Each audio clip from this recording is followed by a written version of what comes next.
નમસ્કાર મિત્રો, લાસ્ટ લેક્ચરની અંદર આપણે દ્વિઅંગી વનસ્પતિઓ વિશે સંપૂર્ણ અભ્યાસ કરેલો. આ લેક્ચરની અંદર આપણે ત્રિઅંગી વનસ્પતિઓ ટાઇડોફાઇટા વિશે અભ્યાસ કરીશું. તો ત્રિઅંગી વનસ્પતિઓની અંદર ખાસ કરીને અશ્વપુચ્છ એટલે કે ઇક્વિસિટમ અને હંસરાજ આવી વનસ્પતિઓનો સમાવેશ કરવામાં આવે છે. આવી ત્રિઅંગી વનસ્પતિઓ એ સૌપ્રથમ ભૂમિ નિવાસી વનસ્પતિઓ તરીકે ઓળખાય છે. અને આગળ આપણે દ્વિઅંગી વનસ્પતિનો અભ્યાસ કર્યો જે ઉભયજીવી વનસ્પતિ તરીકે ઓળખાતી હતી, જ્યારે સંપૂર્ણપણે સ્થળજ વનસ્પતિ તરીકે ત્રિઅંગી વનસ્પતિ અહીંયા આપણને જોવા મળશે. એટલે પ્રશ્ન આવી રીતે પણ પૂછી શકાય કે સૌપ્રથમ ભૂમિ નિવાસી વનસ્પતિઓનો લક્ષણો વર્ણવો, તો આપણે ત્રિઅંગી વનસ્પતિનો અભ્યાસ કરી શકીએ. તો આવી જે વનસ્પતિઓ છે ત્રિઅંગી, એ ખાસ કરીને સ્થળજ હોય છે.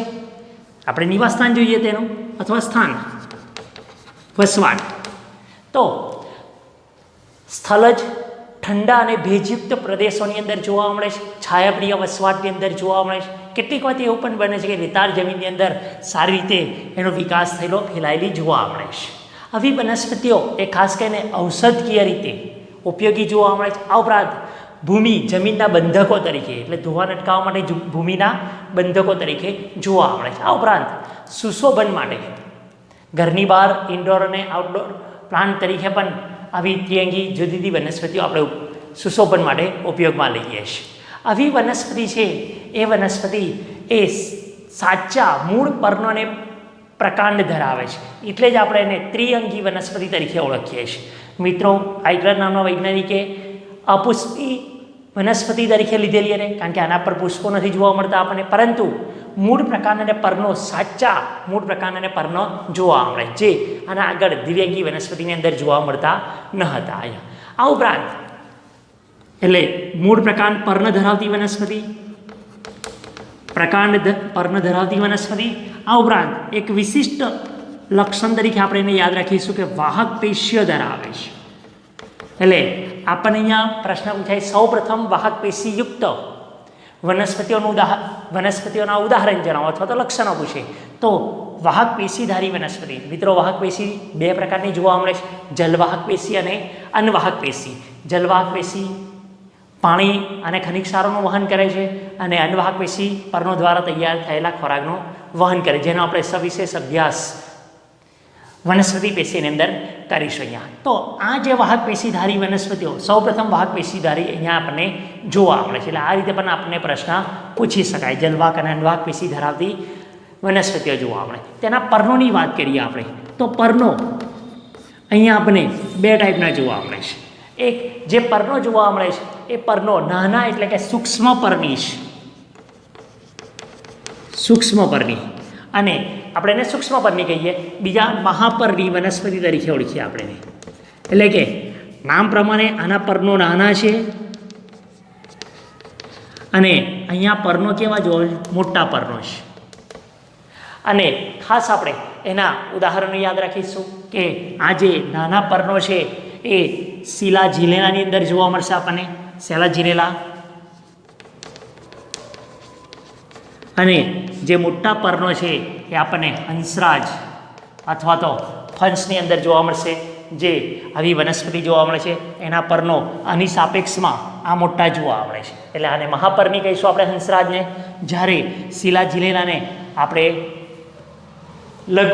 લઘુપર્ણી અથવા તો સૂક્ષ્મ પર્ણી તરીકે એને ઓળખીશું અહીંયા. એટલે પર્ણો નાના જોવા મળે છે, અહીંયા પર્ણો મોટા જોવા મળે છે. આ રીતે અહીંયા પર્ણો જોવા મળે છે.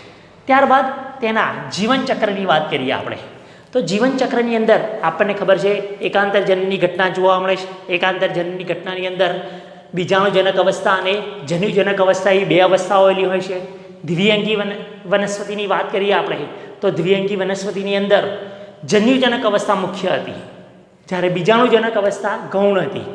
અહીંયા જોઈએ આપણે કે બીજાણુજનક અવસ્થા જે છે એ મુખ્ય છે, અને મુખ્ય વનસ્પતિનો જે દેહ છે એ દેહ બીજાણુજનક અવસ્થા તરીકે વર્તે છે. એટલે કે સાચા મૂળ પ્રકાંડ અને પર્ણમાં વિભેદિત બીજાણુજનક અવસ્થા આપણને જોવા મળે છે. આમ બીજાણુજનક અવસ્થાની વાત કરીએ આપણે, તો તો મૂળ પ્રકાર અને પર્ણ ધરાવતી જે મુખ્ય વનસ્પતિ એટલે મુખ્ય છે. આ ઉપરાંત દ્વિકીય તો હોય બીજાણુ નિર્માણ કરે છે. આપણને કંઈ અહીંયા નામ પ્રમાણે આપણે વ્યાખ્યા જોઈ ગયેલા આપણે કે બીજાણુ નિર્માણ કરતી અવસ્થાને આપણે બીજાણુજનક અવસ્થા તરીકે ઓળખીશું અહીંયા.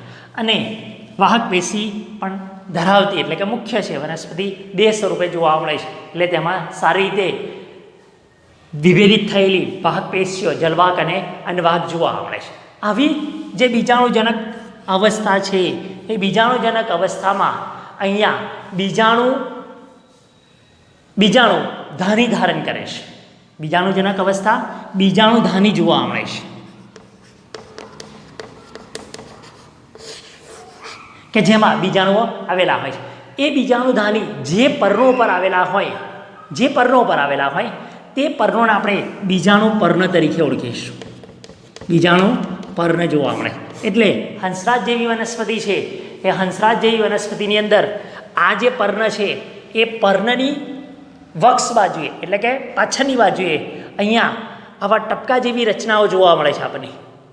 આ જે ટપકા જેવી રચનાઓ જોવા મળે છે એને આપણે બીજાણુ ધાની તરીકે ઓળખીએ છીએ.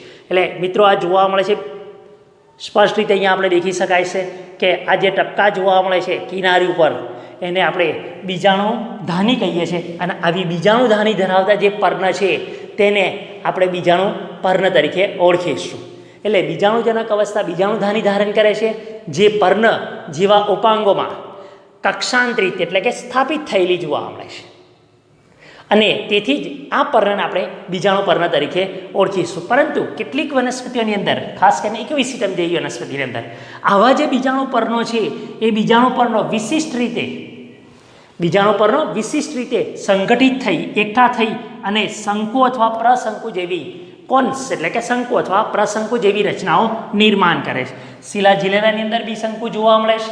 સાથે સાથે ઇક્વિસિટમ જેવી વનસ્પતિની અંદર પણ આવી રચના આપણને જોવા મળે છે.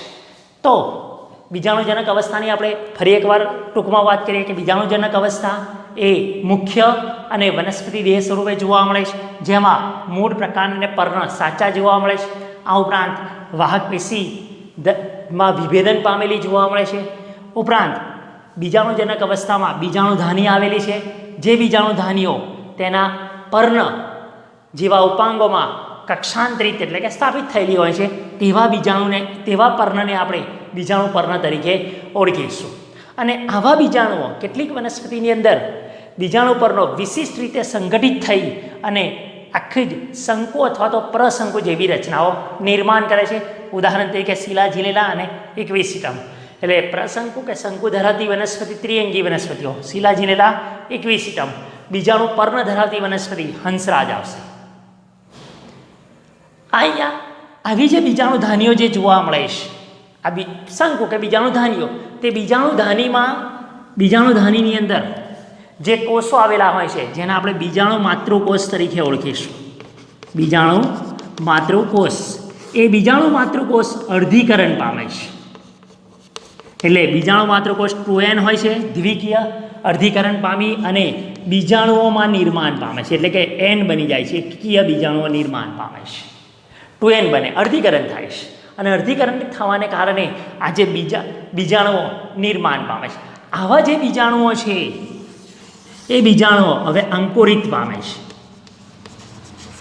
બીજાણુ ધાની અથવા તો પર્ણો પરથી ખરી પડે છે જમીન પર આવી અને જમીન પર આવી અંકુરિત થાય છે.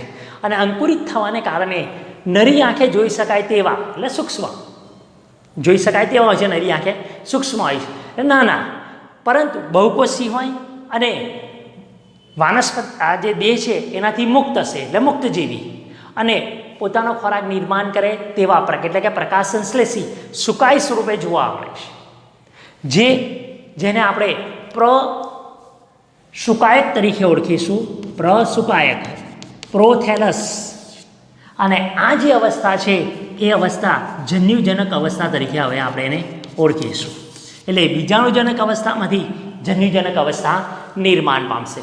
ફરી એકવાર આપણે જોઈ લઈએ મિત્રો અહીંયા કે બીજાણુજનક અવસ્થા બે યાદ રાખવાનું. જીવન ચક્રની અંદર બે અવસ્થા વિશે આપણે લખવાનું છે બીજાણુજનક અવસ્થા અને જન્યુજનક અવસ્થા. તો અહીંયા બીજાણુજનક અવસ્થા ત્રિઅંગી વનસ્પતિની અંદર મુખ્ય છે મોટા ભાગે. હવે પછી આવૃત અનાવૃત બધાની અંદર બીજાણુજનક અવસ્થા મુખ્ય હશે. જ્યારે દ્વિઅંગીની અંદર કેવી હતી? બીજાણુજનક અવસ્થા ગૌણ હતી, જન્યુજનક અવસ્થા મુખ્ય હતી. અહીંયા તો બીજાણુજનક અવસ્થા મુખ્ય અને દ્વિકીય છે. બીજાણુજનક અવસ્થા એ મૂળ પ્રકાંડ પર્ણ ધરાવે છે. આ ઉપરાંત આવા જે અંગો છે એની અંદર વાહક પેશીમાં વિભેદન પામેલી હોય છે, એટલે જલવાહક અને અનવાહક પેશી સ્પષ્ટ આપણને જોવા મળે છે. અહીંયા આવી બીજાણુજનક અવસ્થા દરમિયાન બીજાણુઓ ધાની નિર્માણ પામે છે અથવા ધારણ કરે છે.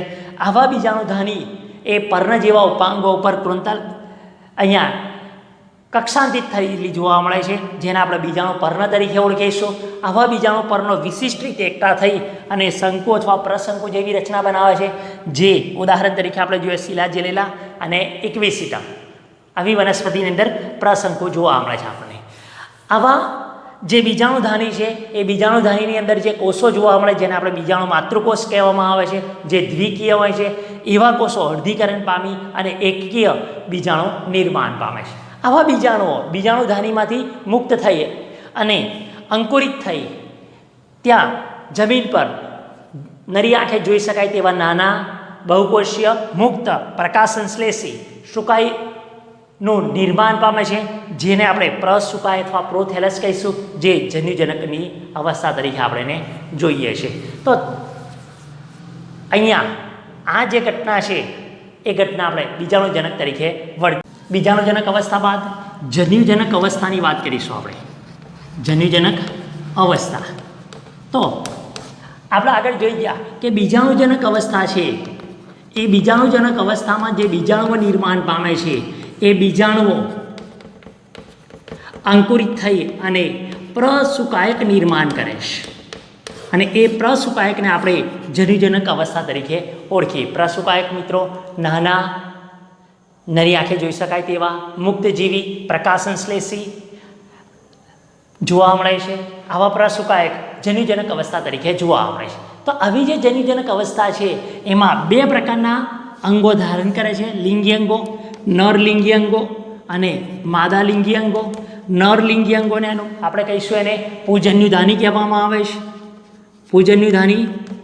અને માદાલિંગી અંગ તરીકે સ્ત્રીજન્યુધાની તરીકે ઓળખાય છે, સ્ત્રીજન્યુધાની. અહીંયા પૂજન્યુધાની જે છે એ પૂજન્યુધાની એ સ્ત્રીજન્યુના ધાનીના મુખ પાસે ચલ પૂજન્યો મુક્ત કરશે, મુક્ત કરે છે, એટલે કે એને મુક્ત કરે છે. અને મિત્રો આવા પૂજન્યુધાનીમાંથી સ્ત્રીજન્યુધાનીના મુખ પાસે સ્થાનાંતરિત થવા માટે પૂજન્યુ અથવા નરજન્યુ તરીકે બી ઓળખાશે, આપણે એને નરજન્યુ કહીશું. તો નરજન્યુઓ ત્યાં સ્થાનાંતરિત થવા માટે પાણી આવશ્યક બને છે. એટલે કે વનસ્પતિઓમાં જ્યારે આવી વનસ્પતિઓની અંદર ફલન થાય ત્યારે ફલન માટે પાણી આવશ્યક બને છે, અને આ પાણીના આવી અવસ્થાને કારણે જ ત્રિઅંગી વનસ્પતિઓનો પ્રસાર એટલે કે એનો ફેલાવો ખૂબ જ મર્યાદિત છે. એટલે કે સંકુચિત ભૌગોલિક વિસ્તાર પૂરતી જ સીમિત જોવા મળે છે ફલનને કારણે. એટલે પૂજન્યુધાનીઓ નરજન્યુ અથવા તો ચલપૂજન્યુઓ એ સ્ત્રીજન્યુધાનીના મુખ પાસે મુક્ત કરે છે, અને આ સ્ત્રીજન્યુધાની જે છે એ સ્ત્રીજન્યુધાનીમાં જોવા મળતા અંડકોષ અથવા તો માદાજન્યુ, અંડકોષ અથવા તો માદાજન્યુને અહીંયા ફલિત કરશે. એટલે કે માદાજન્યુ અને નરજન્યુ ભેગા થઈ ફલન કરશે, અને ફલન થઈ અને ફલનને અંતે ફલિતાંડ નિર્માણ કરશે. એટલે બંનેનું જોડાણ થશે. સ્ત્રીજન્યુધાનીમાં આવેલા માદાજન્યુ અને પૂજન્યુધાનીમાંથી મુક્ત થયેલા જે સ્ત્રીજન્યુધાનીના મુખ પાસે આવી અને માદાજન્યુ સાથે જોડાઈ અને ફલિતાંડ રચે છે. ફલિતાંડ અહીંયા દ્વિકીય બનશે, 2n. અને આવા જે ફલિતાંડ નિર્માણ પામશે એ ફલિતાંડ હવે વિકાસ પામી અને બહુકોષીય બીજાણુજનક અવસ્થાનું નિર્માણ કરશે. અને આપણે આગળ જોઈ ગયા તેમ ત્રિઅંગી વનસ્પતિની અંદર બીજાણુજનક અવસ્થા પ્રભાવી અને મુખ્ય જોવા મળે છે. એટલે પાછું બીજાણુજનક અવસ્થામાંથી જન્યુજનક અવસ્થા જોવા મળે. આમ એકાંતરે આ પ્રકારની અવસ્થાઓ જોવા મળે છે. એટલે એકાંતર જનન ત્રિઅંગી વનસ્પતિમાં પણ આપણને જોવા મળશે. ફરી એકવાર જોઈ લઈએ જન્યુજનક અવસ્થામાં. તો જન્યુજનક અવસ્થામાં નર અને માદા એમ બે પ્રકારના લિંગી અંગો જોવા મળે છે. નર લિંગી અંગોને પુંજન્યુધાની કહેવાય છે. માદા લિંગી અંગોને સ્ત્રીજન્યુધાની કહેવામાં આવે છે. નરજન્યુધાની અથવા તો પૂજન્યુધાની એ નરજન્યુ અથવા ચલપૂજન્યો મુક્ત કરી અને સ્ત્રીજન્યુધાનીના મુખ પાસે પાણી દ્વારા વહન પામશે અને ત્યાં આવી સ્ત્રીજન્યુધાનીમાં જોવા મળતા માદાજન્યુ અથવા અંડકોષને ફલિત કરી અને ફલિતાંડમાં પરિણમશે, જે દ્વિકીય હોય છે. અને આવું ફલિતાંડ એ આગળ વિકાસ પામી બહુકોષીય બની વિભેદન પામી અને બીજાણુજનક અવસ્થામાં પરિણમશે. અને બીજાણુજનક અવસ્થા આગળ અભ્યાસ કર્યા એમ મુખ્ય વનસ્પતિક દેહ તરીકે આપણને પ્રભાવી સ્વરૂપે જોવા મળશે. આમ જન્યુજનક અવસ્થા. ત્યાર પછી અહીંયા બીજાણુને આધારે આપણે આવી ત્રિઅંગી વનસ્પતિને બે બીજાણુજનક અવસ્થા દરમિયાન જોવા મળતા બીજાણુની આધારે આપણે બે ટાઈપની વનસ્પતિ અહીંયા આપણને જોવા મળશે. સમબીજાણુક વનસ્પતિ,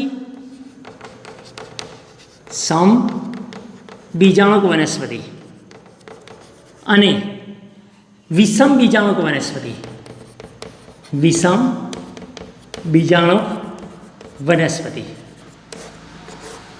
આમ તો શબ્દો પરથી જ આપણને થોડોક હિન્ટ મળી જાય, આઈડિયા આવી જાય. સમ એટલે સરખા, વિષમ એટલે જુદા જુદા.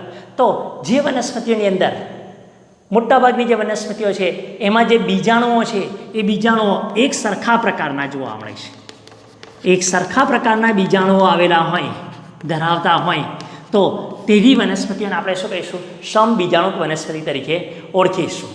ફરી એકવાર, બધા જ બીજાણુઓ એક સરખા પ્રકારના જોવા મળતા હોય તો તેવી વનસ્પતિઓને આપણે સમબીજાણુક વનસ્પતિ કહીશું. ઉદાહરણ તરીકે હંસરાજ, નેફ્રોલેફિસ અથવા હંસરાજ તરીકે ઓળખાય.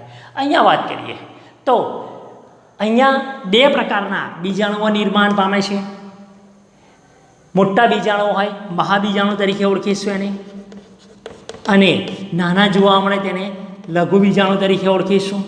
એટલે કદમાં મોટા જોવા મળે મહાબીજાણુ, અહીંયા નાના જોવા મળે લઘુ બીજાણુ. આ બે પ્રકારના બીજાણુઓ ધારણ કરે છે. તેથી આવી વનસ્પતિને આપણે વિષમ બીજાણુક વનસ્પતિ તરીકે ઓળખીશું. દાખલા તરીકે શિલાજેનેલા વનસ્પતિ અહીંયા, અને ત્યારબાદ અહીંયા બીજી વનસ્પતિ તરીકે સાલ્વિનિયા. આ વનસ્પતિ વિષમ પ્રકારના બે મહાબીજાણુ અને લઘુ બીજાણુ એવું જોવા મળે. અહીંયા મેગાસ્પોર અને માઇક્રોસ્પોર બે તરીકે આપણે ઓળખીશું. તો આ મહાબીજાણુ અંકુરિત થાય અને લઘુ બીજાણુ અંકુરિત થાય છે. તો મહાબીજાણુ અંકુરિત થાય ત્યારે માદા જન્યુજનક નિર્માણ પામે છે. માદા જન્યુજનક નિર્માણ પામે, અને જો લઘુ બીજાણુઓ અંકુરિત પામે તો એ નરજન્યુજનકમાં વિકાસ પામે. નરજન્યુજનકમાં વિકાસ પામે છે. આમ જન્યુજનક અવસ્થામાં નરજન્યુજનક અને માદાજન્યુજનક બે વિષમ બીજાણુક વનસ્પતિની અંદર બે આપણને જુદી જુદી જોવા મળશે. આમાં આ જે વનસ્પતિઓ છે એ વનસ્પતિઓની અંદર જે માદાજન્યુજનક અવસ્થા છે એ ઓછા કે વધુ પ્રમાણમાં પિતૃ જે બીજાણુજનક અવસ્થા જોવા મળે છે, આ અવસ્થા એના ઉપર જળવાઈ રહેલી જોવા મળે છે આપણને. ઓછા અથવા તો વધુ સમય સુધી જુદી જુદી વનસ્પતિની અંદર જુદા જુદા સમય હોય છે. તો એ પ્રમાણે આના જે વાનસ્પતિક દેહ એટલે કે બીજાણુજનક અવસ્થા છે એની સાથે અહીંયા જળવાયેલી જોવા મળે છે. તો આવી વનસ્પતિઓની અંદર આ જે માદાજન્યુજનક અવસ્થા છે એની અંદર જ ફલિતાંડનો વિકાસ પામે છે, અને એ ફલિતાંડ વિકાસ પામી તરુણ ભ્રૂણમાં નિર્માણ પામે છે. આવી ઘટના આપણને અનાવૃત અને આવૃત બીજધારી વનસ્પતિઓમાં બીજ તરીકે જોવા મળશે આપણને. એટલે કે બીજનું પૂર્વ ચિહ્ન તરીકે આપણે નહીં જોઈએ છીએ. હવે પછીના જે વર્ગ સમુદાય છે એના આગળની અંદર આવી ઘટનાઓ આપણને જોવા મળે છે. એટલે કે ઉત્ક્રાંતિ અહીંયા આપણને જોવા મળે છે. એટલે કે ઉદ્વિકાસના જે મહત્વનો જે તબક્કો છે એ તબક્કા તરીકે બીજ નિર્માણના તબક્કા તરીકે આપણે અહીંયાને જોઈ શકીએ છીએ. આમ અહીંયા બીજાણુને આધારે ત્રિઅંગી વનસ્પતિના આપણે બે ભાગ પાડીશું, સમબીજાણુક, વિષમ બીજાણુક. સમ એટલે એક જ સરખા પ્રકારના બીજાણુ ધારણ કરતી હોય તેવી વનસ્પતિને સમબીજાણુક વનસ્પતિ કહીશું. ઉદાહરણ તરીકે હંસરાજ. વિષમ એટલે કે બે પ્રકારના બીજાણુઓ ઉત્પન્ન થતા હશે. મોટા બીજાણુઓને મહાબીજાણુ કહીશું, નાના બીજાણુને લઘુ બીજાણુ કહીશું. આમ બંને પ્રકારના જુદા જુદા પ્રકારના બીજાણુ નિર્માણ થતા હોવાથી વિષમ બીજાણુક વનસ્પતિ કહેવાય એને. અહીંયા ઉદાહરણ તરીકે શિલાજીલેલા અને સાલ્વિનિયા ઉદાહરણ યાદ રાખીશું આપણે. અહીંયા મહાબીજાણુ અંકુરિત થઈ મહાજન્યુજનક અવસ્થા નિર્માણ કરે, લઘુ બીજાણુજનક અંકુરિત થઈ અને નરજન્યુજનક અવસ્થા નિર્માણ કરે છે. આવી વનસ્પતિઓમાં માદા જન્યુજનક અવસ્થા છે એ બીજાણુજનક અવસ્થામાં ઓછા કે વધુ સમય માટે ત્યાં જળવાઈ રહે છે, સ્થાપિત થયેલી હોય છે. અને આવી વનસ્પતિઓમાં માદા જન્યુજનકની અંદર જ ફરીદાન નિર્માણ પામે છે, એટલે કે નરજન્યુ અને માદા જન્યુજનક અવસ્થાની અંદર જોડાય છે અને ત્યાં જ વિકાસ પામી તરુણ ભ્રૂણ નિર્માણ પામે છે. આવી ઘટનાને આપણે બીજ અથવા સીડ તરીકેનું પૂર્વ ચિહ્ન તરીકે આપણે જોઈએ છીએ, જે ઉદ્વિકાસના એક મહત્વના તબક્કા તરીકે માનવામાં આવે. ત્રિઅંગી વનસ્પતિનું જીવનચક્રનો અભ્યાસ કર્યા બાદ આપણે તેનું વર્ગીકરણનો અભ્યાસ કરીએ તો વર્ગીકરણમાં 4 વર્ગની અંદર વિભાજિત કરેલા છે. એક સાયલોપ્સીડા, લાઇકોપ્સીડા, સ્ફિનોપ્સીડા અને ટેરિડોપ્સીડા. યાદ રાખજો મિત્રો, પહેલાં નામ 4 વર્ગો અને તેના ઉદાહરણો પહેલાં આપણે યાદ રાખીશું, જેથી આપણને MCQમાં સરળતાથી આપણી સાયક્લોપ્સીડા, લાઇકોપ્સીડા, સ્ફિનોપ્સીડા અને ટેરિડોપ્સીડા અથવા તો ફિલિકોપ્સીડા તરીકે ઓળખાય છે. પહેલી વાત કરીએ આપણે સાયક્લોપ્સીડાની, તો સાયક્લોપ્સીડા એ ત્રિઅંગી વનસ્પતિમાં સૌથી પ્રાથમિક અને પ્રથમ જોવા મળે છે. ઝાડવિહીન હોય છે. આ ઉપરાંત સામાન્યતઃ પર્ણવિહીન પણ જોવા મળે છે. ઉદાહરણ તરીકે સાયલોટમ, સાયલોપ્સીડા પરથી સાયલોટમ બે યાદ રહે આપણને શબ્દ. રહાનિયા અને હોર્નિયા ફાઇટોન આ બંને વનસ્પતિઓ અશ્મિભૂત છે, એટલે કે હાલમાં જીવંત જોવા મળતી નથી. રહાનિયા અને હાર્નિયો ફાઇટોન બે અશ્મિભૂત વનસ્પતિ તરીકે જોવા મળે. તો નીટમાં અહીંયા ત્રિઅંગી અશ્મિભૂત વનસ્પતિઓના ઉદાહરણ પૂછાય તો રહાનિયા અને હાર્નિયો ફાઇટોન તરીકે જોવા મળશે આપણને. બીજાને જોઈએ લાઇકોપ્સીડા. લાઇકોપ્સીડા ગુચ્છી મોસ તરીકે અથવા તો ભૂમિય પાઇન તરીકે એને ઓળખી શકાય છે. તેની અંદર સાચા મૂળ પ્રકારને પર્ણ ધરાવે છે. આ ઉપરાંત લઘુ બીજાણુ પર્ણ આગળ અભ્યાસ કર્યો આપણે, અને સામાન્યતઃ જન્યુજનક અવસ્થા ઉપર સહજીવી જોવા મળે, એટલે કે પ્રકાશ સંશ્લેષી હોતી નથી, સહજીવી છે. એટલે ઉદાહરણની વાત કરીએ આપણે લાઇકોપોડિયમ અને શિલાજીનેલા. લાઇકોપોડિયમ અને શિલાજીનેલા એ લાઇકોપ્સીડાની અંદર જોવા મળશે. લાઇકો અને લાઇકોપોડિયમ એ એક એક ઉદાહરણ તો આપણને યાદ રહેવા અહીંયા જોવા મળશે.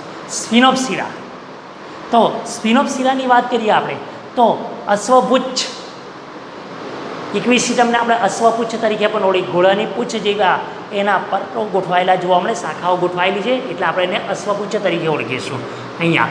અને મોટા ભાગે ગાંઠ અને આંતરગાંઠ જેવી રચનાઓ અહીંયા આપણને જોવા મળે છે. ઇક્વિસિટમ જેને સોલ લિવિંગ મેમ્બર તરીકે ઓળખાય છે, જીવંત ભૂમિય મેમ્બર એટલે કે ભૂમિય જીવંત વનસ્પતિ તરીકે આપણે એને ઓળખીએ છીએ. એટલે ઇક્વિસિટમનો સમાવેશ આપણે સ્ફિનોપ્સીડાની અંદર કરવામાં આવે છે. છેલ્લો જોઈએ આપણે વર્ગ ટેરોપ્સીડા અથવા ફિલિકોપ્સીડા તરીકે ઓળખાય છે.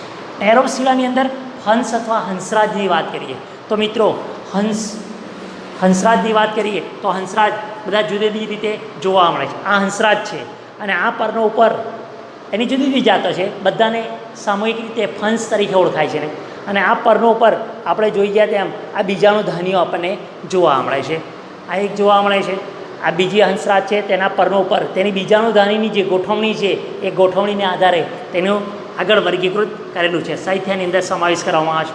ત્યાર પછી પોલીપોલિયટની અંદર આવી રીતે ટપકા સ્વરૂપે પર્ણો ઉપર બીજાણુ ધાની ગોઠવાયેલી જોવા મળે છે. ત્યાર પછી અહીંયા સિલ્વર ફંસ તરીકે ઓળખાય છે, જેને કિનારી પર બીજાણુ ધાની ગોઠવાયેલા જોવા મળે છે. ત્યાર પછી અહીંયા આ રીતે ટપકા રીતે અહીંયા સાઈડ પર નેફ્રોબોલસની અંદર નેફ્રોબોલસ બંસ તરીકે ઓળખાય છે, આ ફંસ તરીકે, અને એની અંદર આવી કિનારી ઉપરની કિનારીએ બીજાણુઓ ધાની જોવા મળે છે. આ પોલીપોડિયેસી એની અંદર આ પ્રકારના બીજાણુઓ અહીંયા બીજાણુ ધાન્ય જોવા મળે છે, એટલે આખા અને આપણે બીજાણુ પર્ણ તરીકે ઓળખીશું. અને સામાન્ય રીતે આપણે જે ઉપયોગમાં અહીંયા જોવા મળે છે સુશોભન માટે એ આ ફંસ તરીકે, અને અહીંયા આપણને સ્પષ્ટ બીજાણુઓ ઉપર અહીંયા આપણને બીજાણુધાની જોવા મળે છે. તો આ ફંસ અથવા હંસરાજ એનો સમાવેશ આપણે ટેરિપ્સોડાની અથવા ફિલિકોપ્સિરાની અંદર જોવા મળે છે. એટલે કે આ કુંડાની અંદર જોવા મળતી આ વનસ્પતિના આપણે જોઈશું તો આખી જે શાખા છે એ જમીનની અંદરથી નીકળતી જોવા મળશે. એટલે કે એના પ્રકાંડ છે એ જમીનમાં જોવા મળશે, અને પ્રકાંડ જમીનમાં છે એટલે એને આપણે ગાંઠામૂળી તરીકે ઓળખાય છે. એટલે ગાંઠામૂળી અહીંયા જોવા મળે છે. મહાબીજાણુ પર્ણ ધરાવે છે અને જન્યુજનક અવસ્થા સ્વતંત્ર છે. અહીંયા મિત્રો આ એડિયન્ટમનું ઉદાહરણ છે. અહીંયા આ વનસ્પતિ એડિયન્ટમ છે, અને એડિયન્ટમ વનસ્પતિના જે પર્ણો છે એ પર્ણોની કિનારી ઉપર બીજાણુધાની આપણને અહીંયા જોવા મળે છે. આ એડિયન્ટમની બે જાત જોવા મળે છે. આમ એડિયન્ટમ, હંસરાજ, પછી માર્સેલિયા, ટેરિસ અને ડ્રાયોપ્ટેરિસ એનો સમાવેશ આપણે ટાઇડોપ્સિરા અથવા તો ફિલિકોપ્સિરાની અંદર જોઈએ. મિત્રો 4 વર્ગ અને તેના ઉદાહરણ ફરી એકવાર આપણે જોઈ લઈએ. બુક્સમાં આપણને આના લક્ષણો નથી આપ્યા, પરંતુ વર્ગ અને એના ઉદાહરણ તો આપેલા છે, એટલે તો આપણે તૈયાર કરવાના રહેશે. અહીંયા સાયક્લોપ્સિરાની અંદર સાયલોટમ, રાહનિયા, હર્મિયોફાઇટોન. લાઇકોપ્સિરાની અંદર લાઇકોપોડિયમ અને સિલાજિનેલા. સ્ફિનોપ્સિરાની અંદર ઇક્વિસિટમ, જેને અશ્વપુચ્છ તરીકે ઓળખીએ છીએ. ટેરોપ્સિરા અથવા ફિલિયોપ્સિરાની અંદર ફંસ અથવા હંસરાજ. ત્યાર પછી એડિયન્ટમ, માર્સેલિયા, ટેરિસ અને ડ્રાયોપ્ટેરિસ. આમ જુદી એટલે 4 વર્ગોની અંદર જુદા જુદા વનસ્પતિની અંદર આપણે એમ કહીએ છીએ. અહીંયા આપણે ત્રિઅંગી વનસ્પતિનો સંપૂર્ણ અભ્યાસ પૂર્ણ કરીએ છીએ આપણે, અને હવે પછીના લેક્ચરની અંદર જિમ્નોસ્પર્મ એટલે કે અનાવૃત બીજધારી વનસ્પતિઓનો આપણે અભ્યાસ કરીશું. Thank you.